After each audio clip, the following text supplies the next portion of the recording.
Start, Ma. Good evening to one and all present here. I am happy to welcome you all to the second day of the 1 week faculty development program on nuances in writing research article.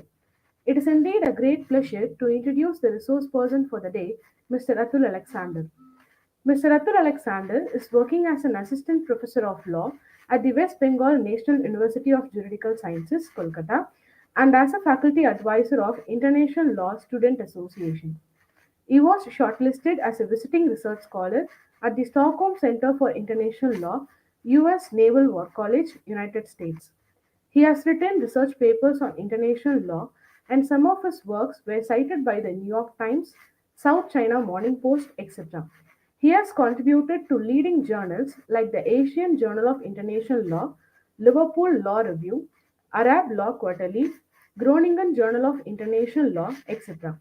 He was invited as a panelist at Asian SIL Biennial Conference, Regional Conference of Asian Society of International Law at China, Beijing. He has also been recently selected as a panelist at the European Society of International Interest Group workshop in the context of 2021 ESIL annual conference held at Stockholm. Further, he was invited to deliver a talk for the Indonesian Society of International Law on the topic Norm Conflicts in International Law. He is also on the review board of the Indonesia Journal of Law and Society. He has completed his doctoral thesis on the role of use cogens in international law, a critical analysis from Tamil Nadu Dr. Ambedkar Law University, Chennai. Thank you so much, sir, for accepting our invitation. Now, over to you, sir.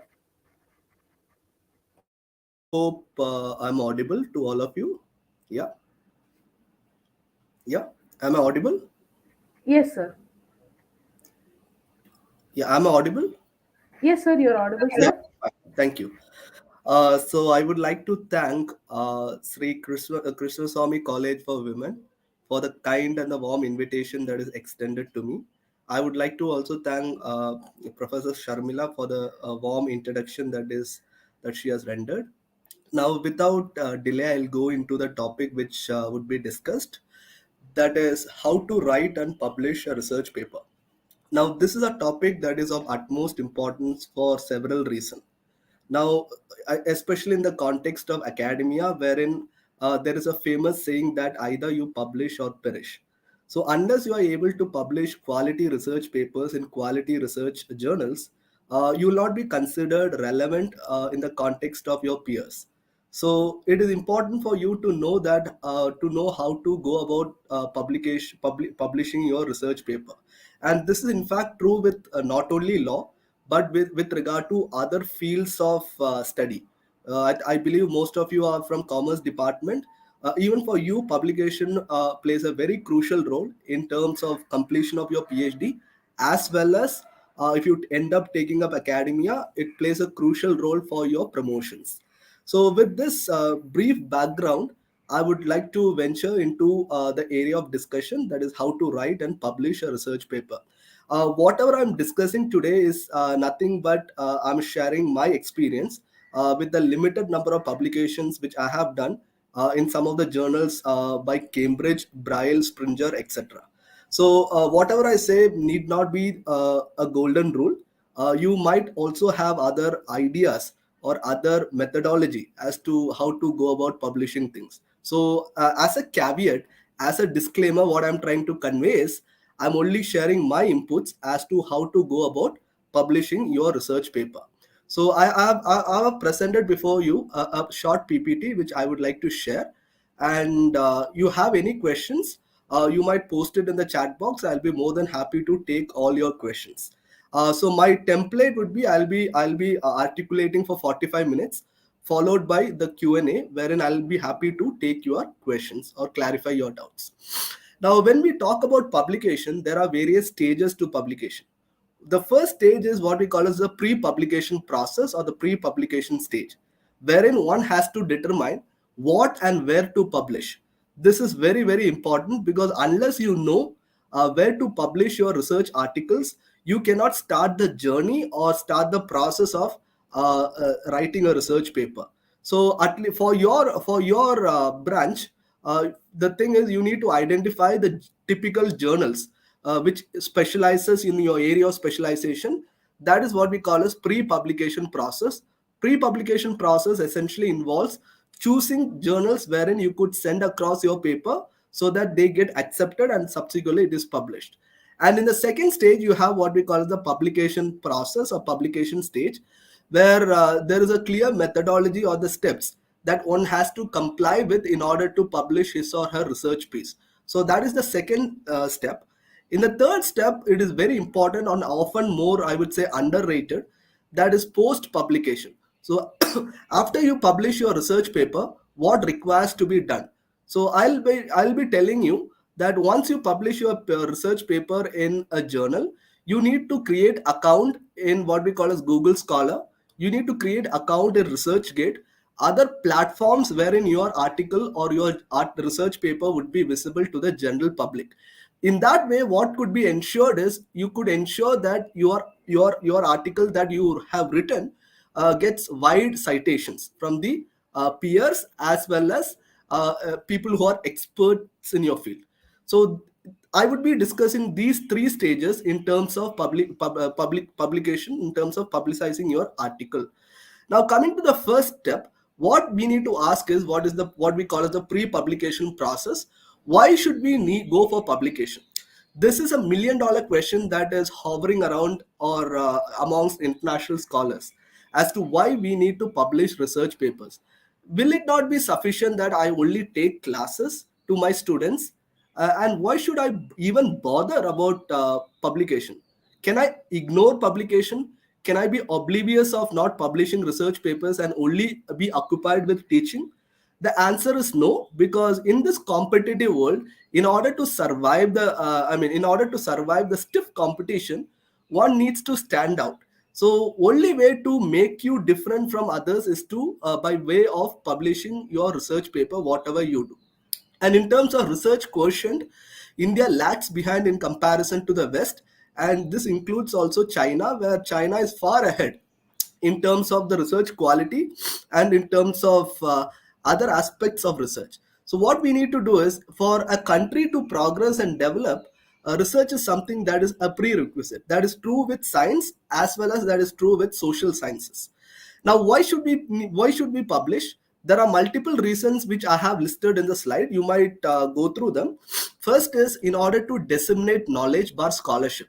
So let's say I read something. I read something about in India's foreign policy. Assuming that I read something about India's foreign policy, I want to disseminate that. I need to share that with the audience so that my knowledge gets transferred to my students or my knowledge gets transferred to people who are interested in the subject. So the first reason why one needs to publish is to primarily disseminate whatever I have internalized, I have understood to the general public. The second reason being academic incentives. This is a very important point. This maybe your institution could also consider. Basically, this means that for promotions, the University Grants Commission has basically stated that one requires to publish at least 10 to 15 publications for one to be elevated to the status of professor. For entry level, you don't require any publication. For your academic journey, publication plays a very important role for to one to be elevated from one position to another. So the second reason is academic incentives, wherein you should publish a research paper. Thirdly, financial incentive. The third reason being that there are certain universities that pay you for publishing. For instance, our university where I work, for one publication in Scopus Journal, we get around 30,000 rupees, right? So this can also be a kind of drive or a motivating factor driving a faculty or a PhD scholar to publish in a peer-reviewed journal. And in turn, it directly adds to the credibility of the institution where you come from. So the third reason being financial incentives. You can earn a lot by publishing because institutions can fund your publications. Fourth reason is institutional requirement. This is also very important because I was also part of this NIRF work as part of our institution. So we came to an understanding that for the growth and the promotion of any institution, publication is something that is required. An institution cannot survive without publication. By mere faculty cannot merely be confined to teaching. Teaching is fine, but I feel that beyond teaching, if the faculty has to have a reach, one has to publish. There is no other way. This could also ensure that the quality of the institution also is come up, right? There is a famous saying saying which says that publish or perish. Now this is something that is true, especially in quality institutions. Now the place where I come from, we are pressurized. I will not say pressurized. We are urged, we are persuaded to publish at least 2 to 3 papers in a very reputed journal in a year. So in a way, we are pushed to the brink so that we are able to produce quality work and we are able to publish that. So in some of the quality institutions, if one wants to survive, let's say like IIT, let's say like national law schools, let's say like JNU, if you want to survive, you need to be relevant, you need to publish. So the famous saying is either you publish or perish, right? But the problem in today's world is we people do not publish in quality journals because there are so much journal in the public arena that we are unable to choose a journal wherein we could publish our research work. And what we do ultimately or eventually, we send our research paper to a journal which is not reputed, which is of low quality, but we get it published. So what I'm trying to argue is we need to publish in a research journal which is of high quality, which is indexed in Scopus or UGC care list, so that our credibility also goes up rather than publishing in journals which are paid.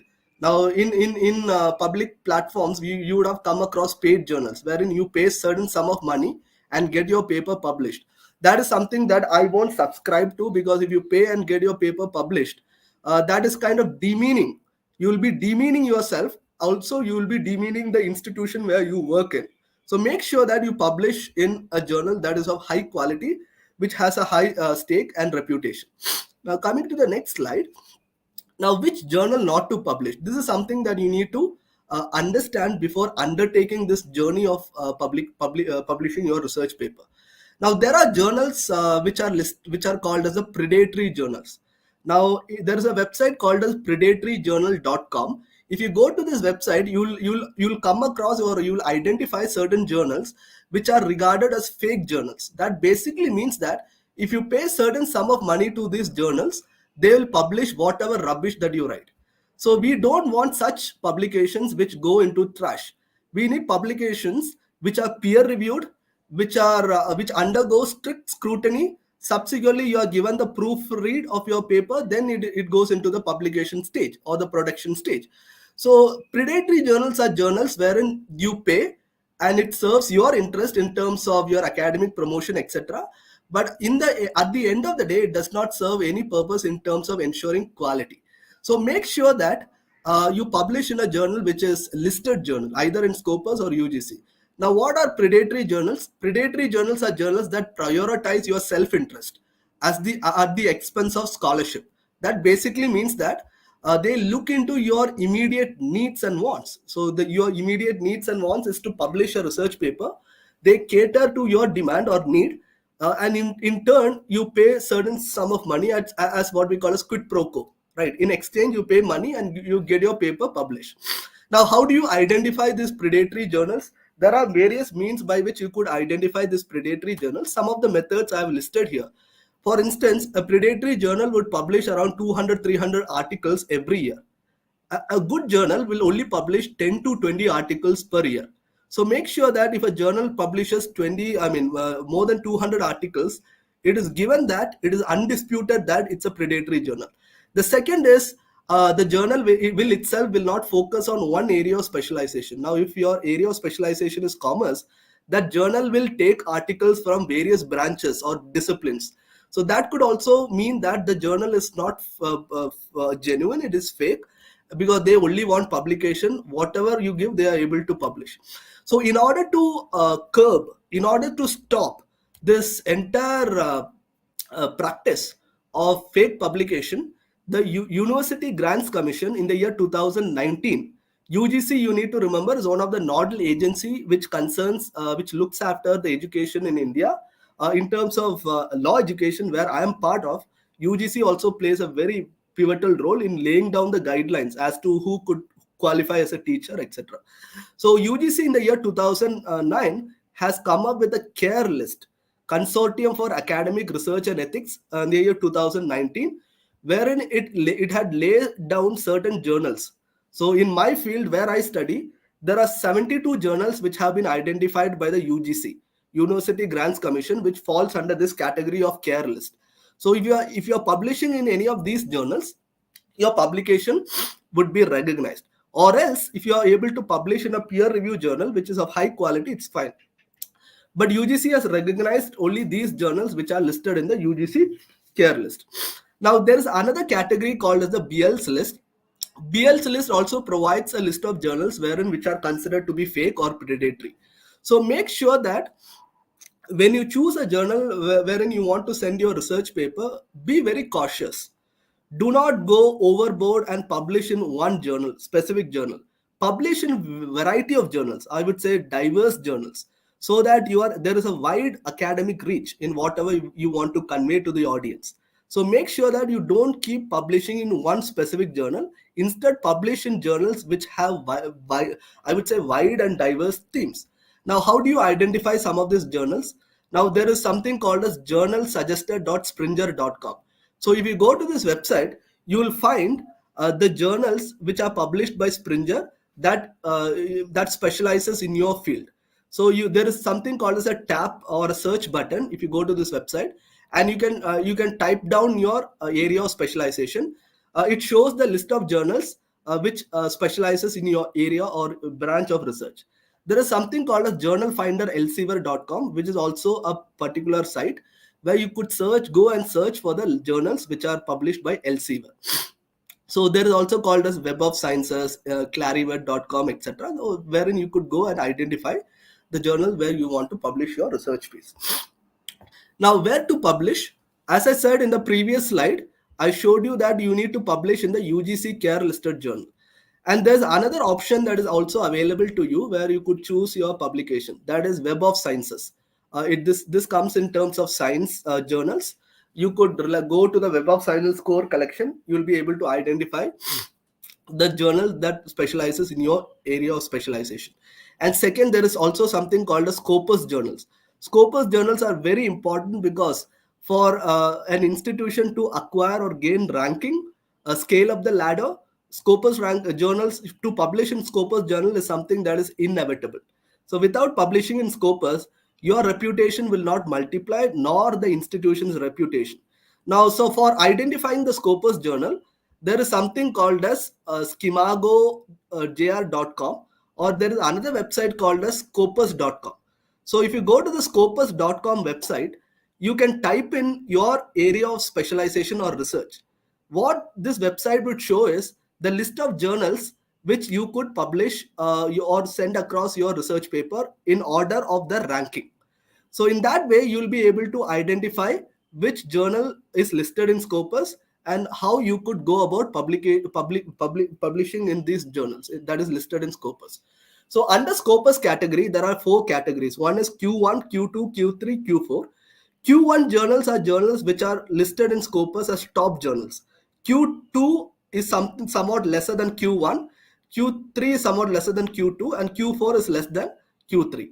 So you can identify the journal ranking which are listed in Scopus. Then you could send across your research paper and get it published in Scopus. Now UGC has made it mandatory in saying that only if you publish in Scopus journal do they recognize along with UGC care list. So make sure that when you shortlist or narrow in on a journal, make sure that either it falls under Scopus journal or it falls under UGC care list. If I am able to share the screen, I could also show you how to search this journal, but I'm not sure whether that option is available. Maybe towards the end, after I complete my presentation, maybe I'll explore that option. Now, under the UGC care list, there are 2 categories. One is list 1, the other is list 2. List 1 journals are journals which are UGC care listed. List 2 journals are journals which are Scopus indexed. So just remember this at the back of your mind, that you need to publish in journals which are listed in UGC, University Grants Commission recognized journals, or you should publish in journals which are listed in Scopus category. Anything beyond that will not be recognized for the purpose of, let's say, for your promotion or for any other academic exercises. Now, this is the website that I was referring to. I've given an example here. These are some of the journals which are provided in the Scopus website. Now you check out this journal. This journal falls under Q2. That means that it is not Q1 journal. It is less than Q2, less than Q1. Then you have Q3. Then you have Q4. So Q1 indicates the journal is top quality journal. The citation is more. Q2, the citation might be lesser. Q3 again lesser, and Q4, it is one of the lower ranked journal in the Scopus list. So depending on your choice, you could decide which journal to send your research paper. So for starters, I would recommend you could initially send your research paper to a Q4 journal, which is listed in Scopus, rather than sending it to Q1 journal, because Q1 journals are elite journals. For you to publish in that journal, it would be a time consuming process, and it's a very tedious job. And unless you are an expert in the field of any branch that you take, it is not advisable for you to publish in Q1 initially, right? Now, coming to the point here I have mentioned, you need to also remember that the journals which are listed in Scopus need not be of high quality. This is also very, because UGC does not review the, it only sees whether a journal is listed in Scopus or not. It does not probe into the fact that what quality of article it published. So even what I'm trying to convey is, even in journals which are listed in Scopus, there are chances that those some of those journals are paid, could be paid. Because I remember talking or interacting with my friend wherein he was saying that even within the purview of Scopus journals, there are journals wherein you could pay and get your paper published. So don't blindly go by the fact that a journal is listed in Scopus. Go and research about that journal before you send your research paper to that particular journal, because for a research paper, you for writing a research paper, it might take at least 6 months to 1 year, and I know how difficult it is to write one paper. So you need not send your paper to some low quality journal and get it published and get yourself promoted. Promotion, I feel, will happen by default if your quality is good. So make sure that even if you publish one article in, make sure that it is published in a very good journal. For science, you have Nature. For law, we have a lot of journals like the American Journal of International Law. For commerce, I'm not sure, but you can check the journals from the Scopus website. Now you need to remember that initially in the year 2000, 2010, 2013, etc., the University Grants Commission came up with a regulation that if a journal is an international journal, your chances of getting into a job is high. So if a journal has this nomenclature that it's International Journal of so and so, it is regarded as a very good journal. But what people started to do was, they started to affix the term international before a journal, so that it is regarded or treated as a very good journal. So this particular term international itself was manipulated by a lot of publishers by adding international to the title of the journal. So don't purely go by the title of the journal. Instead, go into the journal, check out the quality of articles they publish. Then I would say discern or gauge whether you have to send your paper to the journal or not. So ultimately, it's your hard work, and I believe that your hard work has to reach places that scholars would read, and it also gets cited. So that is where I emphasize on publishing in quality journal. Now, one of the ways to look into the quality of journal is what we call as the impact factor. Impact factor is nothing but number of citations for the last 2 years divided by total number of publication in the journal. So if the impact factor of a journal is high, the probability of the journal of being of high quality is also high. I'll give you a simple example of this. Let's say a journal publishes 30 articles in 1 year, and the journal gets 100 citations, or let's say 90 citations. The impact factor of the journal would be 90 divided by uh, 90 divided by the total number of articles that it has published, that is 30. So the impact factor of the journal would be 3. So higher the impact factor, it indicates or it is reflective of the fact that the journal is being cited by scholars. So in a typical science journal, the impact factor is in anywhere in the range of 40 to 45. Now if you come to a social science journal, the impact factor would be in the range of 2 to 5. So make sure that I'm not sure about commerce, your department, the journals that they publish. So it varies from one subject to another. The subject where I specialize in, that is law, impact factor of 2 to 5 is considered to be a very high impact factor. For science, where you get high what we call as citation, 40 to 50, 40 to 45 is the high impact factor considered high, right? Now coming to how the process of publication. So till now I have discussed how to select a research journal, how to identify a quality journal, how to exclude certain journals which are considered or which are touted as predatory, etc. Now we come to the second stage of publication, that is process of publication. This is very important because I feel that this forms the fulcrum, or this forms the heart of your research. So you need to know how to go about the publication process itself, that which is the second stage. So what you need to do is, initially, let's say you have an idea to write a research paper. Now what you need to do is, you would have read something about your subject somewhere, let's say in newspaper, or you would have heard about something from your teacher. Then what you need to do is, a research idea would develop in your mind, right? When you hear something on your subject, you feel that, okay, this is something that can be worked on, this is something that we could write something on. So that is what we call as research idea. So as soon as a research idea flashes in your mind, what you need to do is, you need to download at least 5 to 6 papers which are related to your research idea. This is very important.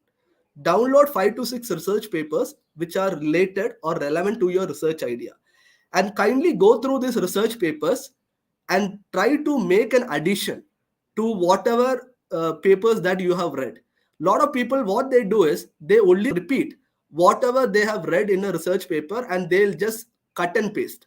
So this is not the method, or this is not the way in which you should go about things. What you need to do is, download 5 to 6 papers, read those papers, and you can make a certain addition to this paper, whatever scholars have made already. So this is what we call as incremental research, where you are not saying everything new, but you are making a minor addition to the existing literature.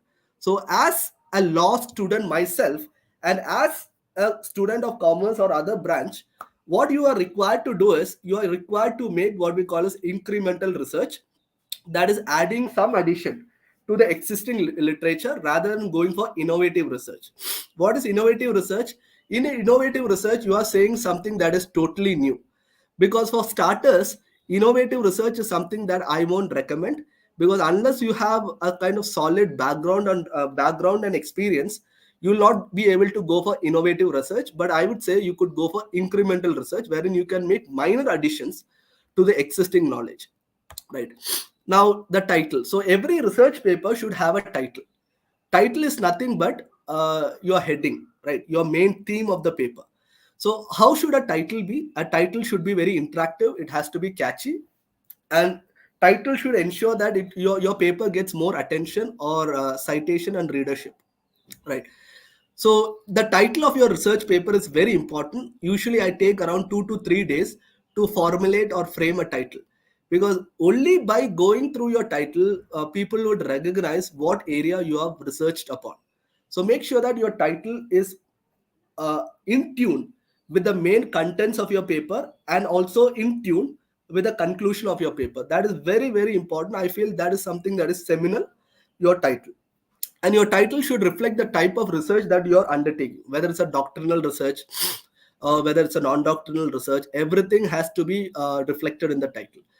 The other point is, it is advised to frame a title towards the end of the research. So this is something that I advise my students. I tell my students that, please do write a research paper. At the end of writing a research paper, frame your title, because we might have something in mind, and we would write something else in the research paper. So it is advisable for you to formulate or frame a title towards the end of the research paper, right? Now, after the title, what you should write in a research paper is an abstract.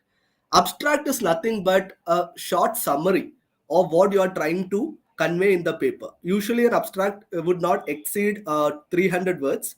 And let's say if your content is a flesh, abstract is nothing but the skeleton. So in every research paper, abstract is something that has to be provided, and your abstract indicates the quality of research that you have undertaken. So make sure that in the 300 words that are assigned to you, you utilize these words to the fullest, so that your abstract is very clear, and it can ensure what we call as brevity in research. Your abstract should consist of following data, like the abstract should indicate the methodology, it should show the findings of your research, it should reflect the objective of your research, what are you trying to identify, the originality aspect in your research, and the limitation where you are starting and where you are ending should also be clearly indicated in the title of your, sorry, abstract of your research.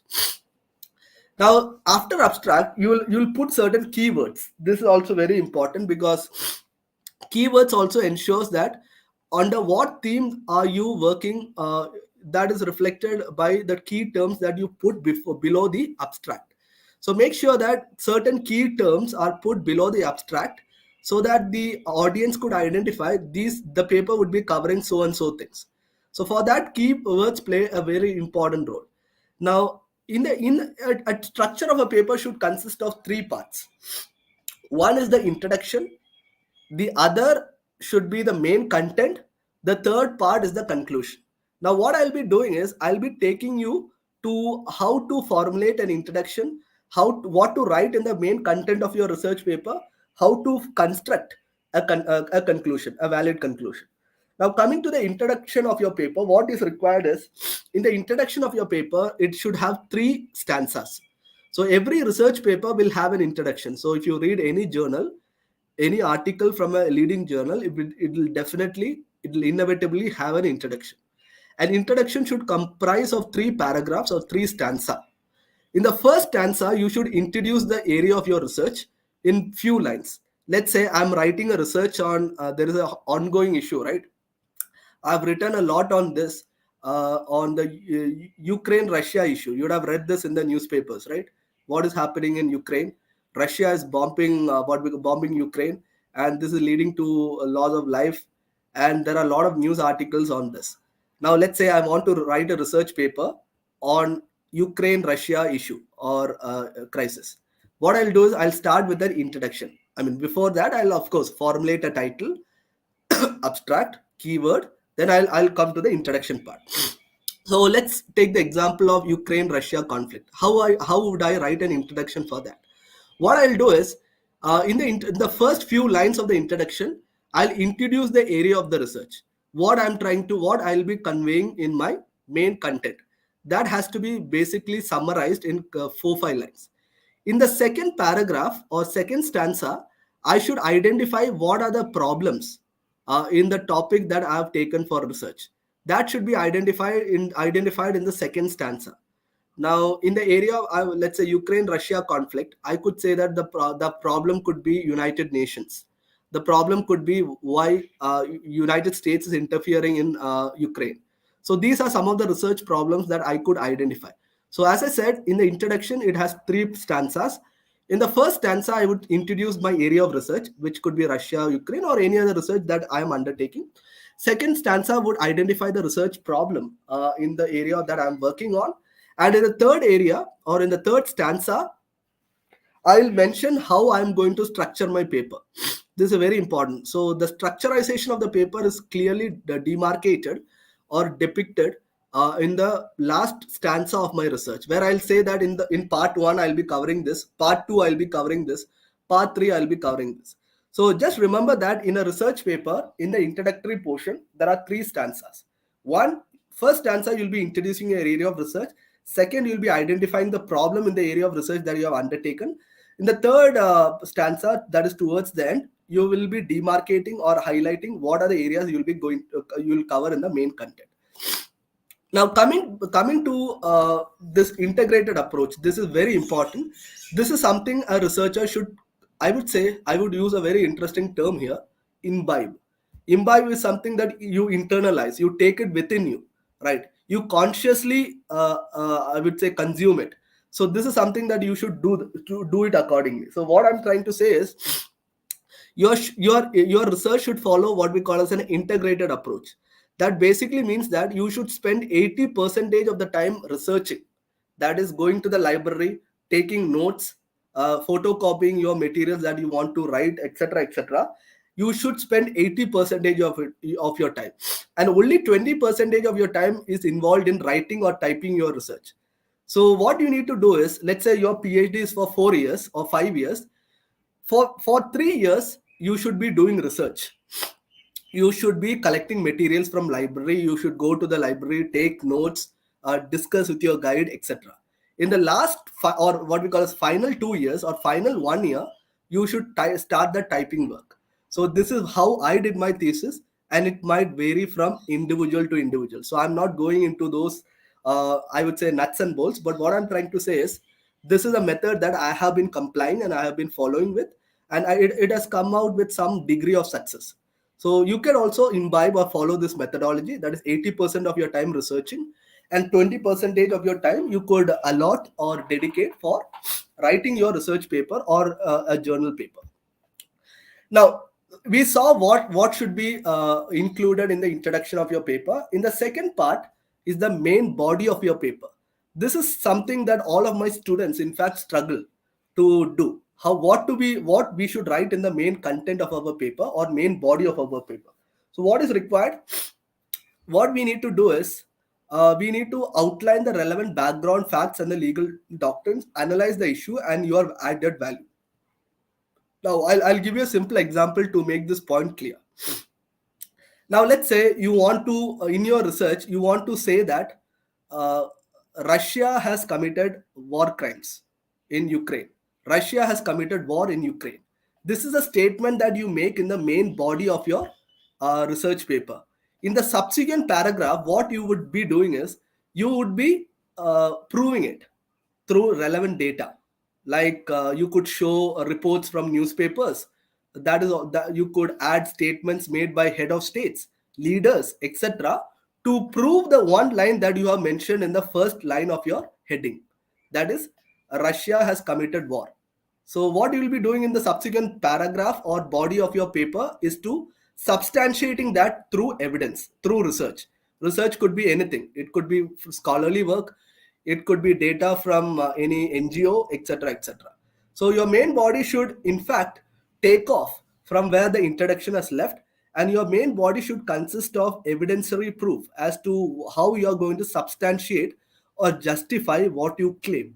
So justification in research is very important, because when you make an assumption, when you make a claim, it has to be proven.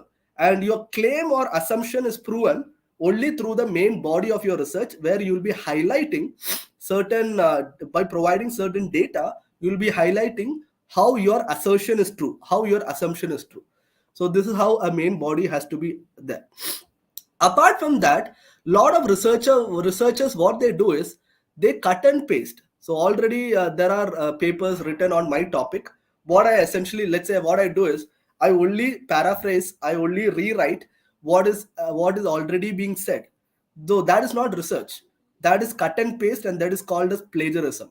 So what you need to do is, towards the end of the main body of your research paper, you should also provide your understanding. Your understanding is crucial and decisive, because that adds or that lends a kind of USB or unique selling product or to your paper. So make sure that when you substantiate your arguments in the main body of your paper, towards the end of the main body of your paper, make sure that you add certain points which are unique to whatever you have interpreted. A lot of people, what they do is they don't add this portion called as added values. What they do is they only stop with their main body, wherein they go on describing things. They want to include everything in the research paper. Make sure that you only add one idea in a one research paper.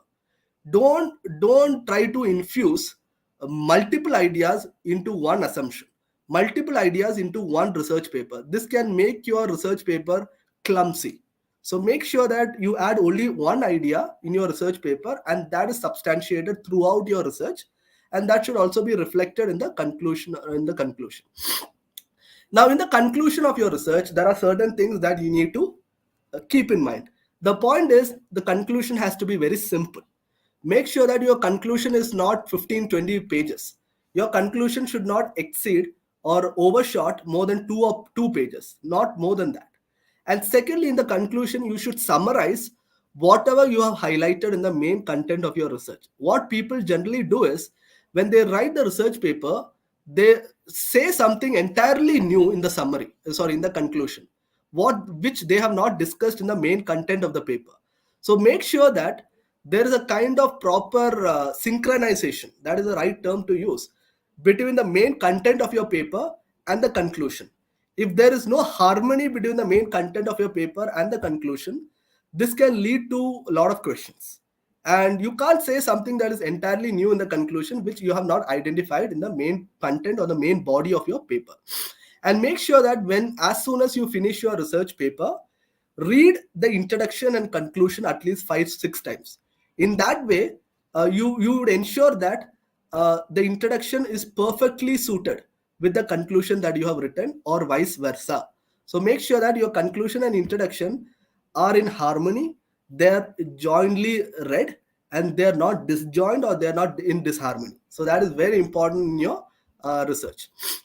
Now, there are certain points to remember before you send your manuscript or before you send your research paper for publication.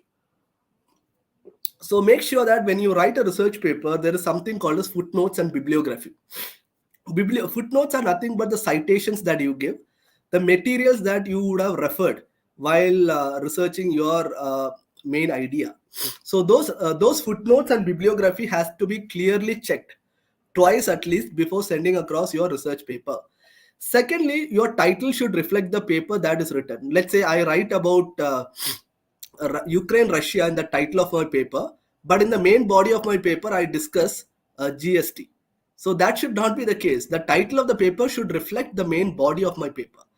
Thirdly, introduction and conclusion should have match. In the sense, there should not be a mismatch between introduction and conclusion. It should be in harmony. The fourth point is proofread your research paper. This is very important. I'm emphasizing this point because if you read your research paper for any grammatical error, you will be able to spot even minor errors, like even a full stop, semicolon, double quotes, single quote. You need to know where to insert all this. And for that, you need to have or take a training in English literature, because most of the papers are written in English. You need to have a training. Now, if you are in a university setup where there are a lot of departments within the university, you can approach the English department professor and ask he or she to go through your paper and identify any grammatical or syntactic error. In that way, you could mitigate whatever grammatical error that might arise, because grammatical error for the reviewers can be very frustrating. So if your paper goes for a review to an academician, if he sees grammatical errors, your paper would be desk rejected. Without, they'll not go into the content. Even without going to the content, they'll reject your paper. And the final point is check for plagiarism. This is also very important, because a lot of people, what they do is they only cut and paste. So in order to avoid that, in order to identify whether a paper is plagiarized or not, there are a lot of softwares like Urkund, Turnitin, etc. So in our university, every faculty is given this software called as Turnitin. So we have an individual account where we upload the projects of students, and if the project of students is exceeding 20% similarity, that is, if 20% of the project is cut and paste, then we usually reject that project and they have to repeat the paper. In extreme cases, they are even they are dismissed. So we take plagiarism that seriously. So make sure that when you write a research paper, don't directly cut and paste things. Make sure that you write it on your own in your own language. Now there are a lot of training is being provided for improvising or fine tuning or honing your language skills. So you can utilize those schemes and improve your language before plunging into the process of writing a research paper. Now, there are various stages or processes by which, kindly bear with me. I know I'm running short of time. I'll take another 5 minutes so that I wind up everything. Maybe I'll also take your questions, whatever doubts you have, right? So there are various processes and steps you need to focus when you publish your research paper. Now, there are two kinds of journals where you could send your research paper. One is national journal, the other is international journal. I will come to that.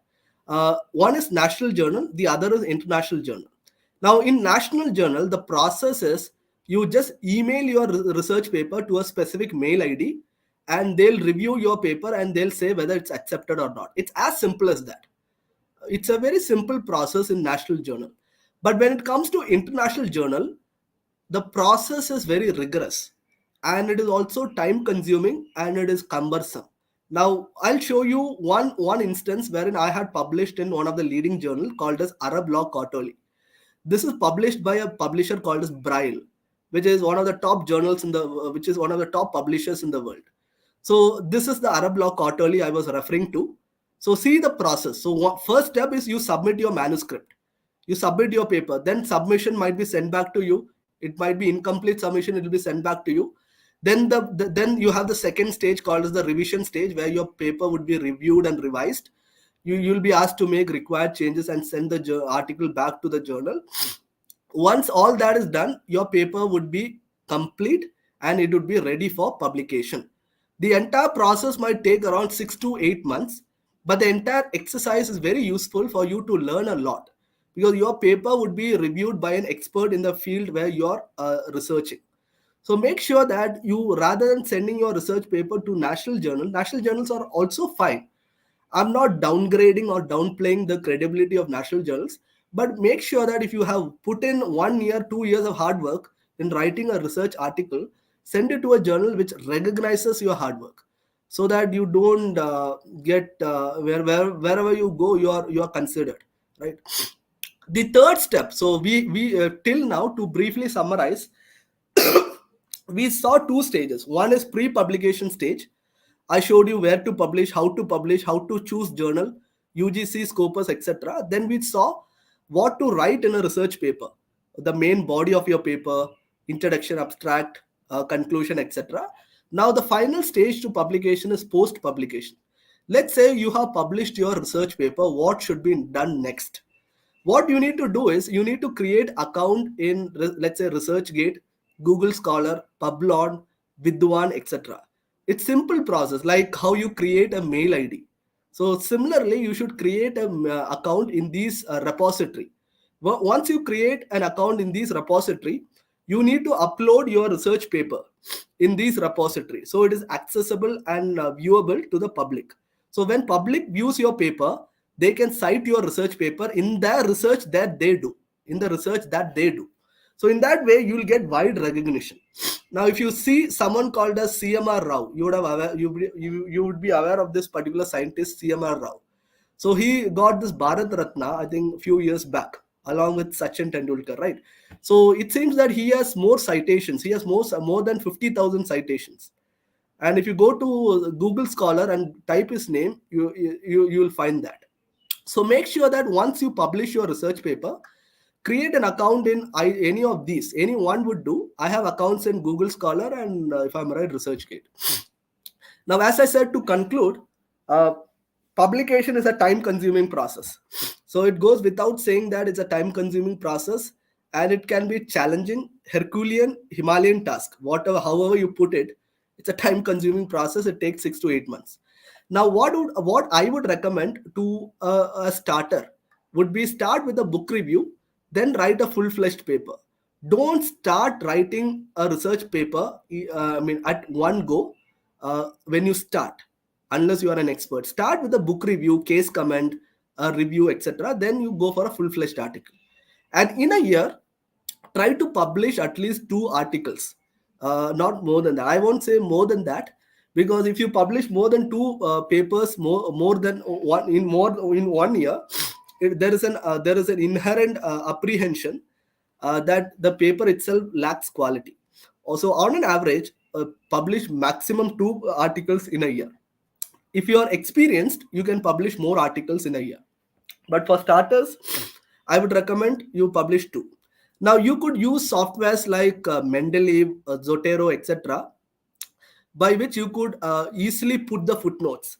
One of the challenges that the researchers face today is to, sir, I need to type down the footnotes, I need to type the bibliography, the citations, etc. So in order to avoid that, what you could do is you could use a lot of the softwares which are available in the market, like you have something called as Mendeley, you have something called as Zotero, etc. So in that way, your time is reduced, and you will be able to contribute at ease. These are some research techniques that you need to keep in mind.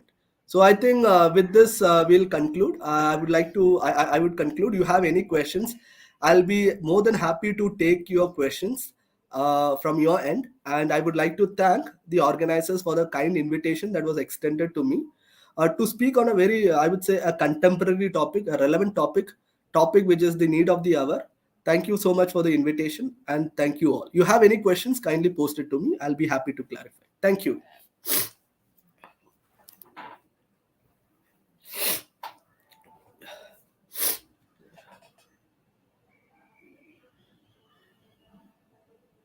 Yeah. Thank you, sir. That was an enlightening session, an interactive session. Thank you so much, sir. Sir, actually, we have questions from the participants. Yeah. So, how to find the correct journal? Yeah. So there are various methods by which you could find a correct journal. Now, as I showed you, one way to identify a right or an appropriate journal is through impact factor. Impact factor is nothing but the number of citations that a journal gets. So let's say a journal gets 20, 30 citations per year. It shows that the journal is a good journal where you could send your research paper. The other question, the other way or means to identify a good quality journal is there is a website. I'm not sure who has asked this question. There is a website called as the scopus.com. You could go to this website and search the area or the discipline in which you are specialized in. In that way, what will happen is it will show the list of journals which are specialized or which are tailored, which are niche to your area of specialization. There you could send your research paper to. But make sure that you check the journal website. Every journal has a website. Check the journal website and decide whether you are willing to send your paper to that journal or not. Yeah, there's another question. Yeah, Yes, sir. yeah. Can you read out the questions to me? I'm not able to Sure, see sir. that. Sure. Some Scopus journal ask international reviewer how to approach or get the international reviewer. Now, from my limited experience, as I mean, I'm just started my venture into academics, so I'll not say that I'm an expert in academia. But with my limited experience, what I could say is you could approach the editors of the journal. If you go to the journal website, the editor's mail ID would have been provided in the journal website. So what you could do is you can send a mail to the editor of the journal. So you could request the editor that, sir, I want to become a reviewer to your journal. I can contribute in so and so way. So if you do that, the editors might get back to you and they might assign you as a reviewer to that particular journal. Now it always does not work that way, because a lot of good quality journals, what they look into is your CV. So if you don't have prior experience publishing in quality journals, they won't consider your offer to become a kind of reviewer. So make sure that you add to your CV by doing quality publication. Then I would advise you to go for mailing the editors, requesting them that you are interested to be part of the journal. Right. In that way, you could, tap into being an international reviewer. There are other means. This is what I feel is one of the simple means or way in which you could do it. Yeah. Sir, the next question. Yeah. Is Scopus indexed journal better than Web of Science? Now it is now in the Web of Science journals there are various categories. Something called emerging source citation index, social science citation index, uh, if I'm right, science citation index. So if you're publishing in emerging source citation index, it is not often recognized. But if you are publishing within social science citation index and humanitarian citation index within the Scopus, then it's fine. It is recognized. It is at par with Scopus journals. But any given day, I would give preference to Scopus journals over Web of Sciences. And it also depends on from which branch that you come from. If you're coming from a science background, I feel that Web of Sciences and Scopus won't make much of a difference because both are treated at par. Both are equally treated. Now, from my background, I am from a social science background. I could say, or I could vouch that Scopus attracts more readers than Web of Sciences, because law is not considered as a science. So we only recognize Scopus. So it depends, or it varies, or it fluctuates from one branch to other. So if you are science, then it does not make a difference. If you are from a social science background, I would always prefer Scopus. Thank you, sir. Thank you. Thank you. I think we have come to the end of the session, sir.